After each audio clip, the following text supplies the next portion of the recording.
കൊല്ലം അമ്പലത്തുങ്കാല നാടല്ലൂർ ശ്രീ മഹാശിവക്ഷേത്രത്തിൽ ശ്രീമദ് ഭാഗവത സപ്താഹ യജ്ഞത്തിന് തുടക്കം കുറിച്ചു.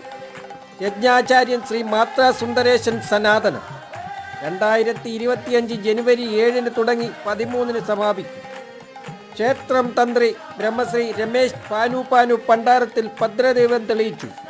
ദീർഘനാളത്തെ സേവനത്തിന് ശേഷം വിശ്രമ ജീവിതത്തിലേക്ക് കടക്കുന്ന ക്ഷേത്രം കഴകം ശ്രീമതി ശരദാമണിക്കും ഭാഗവത പൗരാണികനും ഭാഗവത അധ്യാപകനുമായിരുന്ന ശ്രീ കൊച്ചുകുഞ്ഞവറുകളെയും ആദരിച്ചു.